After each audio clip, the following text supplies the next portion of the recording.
Hi friends, రైల్వేకి army లాగా పనిచేసే కీమ్యాన్ duty గురించి ఈ వీడియోలో తెలుసుకుందాం. కీమ్యాన్కి కావాల్సిన క్వాలిఫికేషన్ ఏంటి, జాబ్ ఎలా ఉంటుంది, శాలరీ ఎలా ఉంటుంది, వీడియో చివరి వరకు చూడండి. వీళ్ళ క్వాలిఫికేషన్ వచ్చేసి 10th క్లాస్. కీమ్యాన్ వర్క్ ఎలా ఉంటుందంటే వీళ్ళకు జాబ్ సెలెక్ట్ అయిపోయినాక ఒక స్టేషన్కి అయితే సెలెక్ట్ చేయడం జరుగుతుంది. ఆ సెలెక్ట్ చేసిన తర్వాత ఆ ట్రాక్, ఆ స్టేషన్ యొక్క పరిధి మొత్తము వీళ్ళైతే ట్రాక్ చెక్ చేస్తూ ఉంటారు. వీళ్ళు వచ్చేసి దగ్గరగా 8 కిలోమీటర్ల వరకు ట్రాక్ చెక్ చేసుకుంటూ వెళ్తుంటారు. ఒక సైడ్ 4 కిలోమీటర్స్, మళ్ళీ రిటర్న్ వేరే ట్రాక్లో 4 కిలోమీటర్స్ డైలీ చెక్ చేసుకుంటూ వెళ్తుంటారు. వీళ్ళు వచ్చేసి 24 అవర్స్ డ్యూటీ ఖచ్చితంగా చేయాల్సిందే, కానీ షిఫ్ట్లు మాదిరిగా మారుతూ ఉంటారు. వర్షంకైనా ఎండకైనా ఖచ్చితంగా వీళ్ళ డ్యూటీ అయితే ఖచ్చితంగా ఉంటుంది. డేలో ఈ డ్యూటీకి అయితే రిస్క్ ఏమి ఉండదు. నైట్ టైంలో ఖచ్చితంగా రిస్క్ ఉంటుంది. నైట్ టైం అయితే ఫారెస్ట్ ఏరియాలలో ఖచ్చితంగా ఇద్దరైతే ట్రాక్ను చెక్ చేసుకుంటూ వెళ్తుంటారు. దాన్ని వచ్చేసి పెట్రోలింగ్ అంటారు.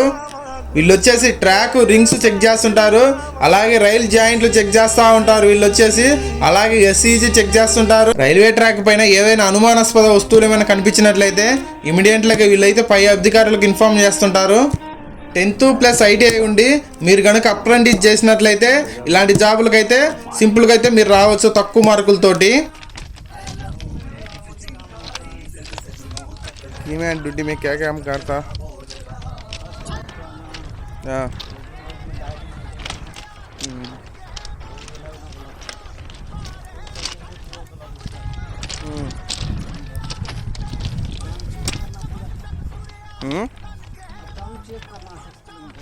అవునా?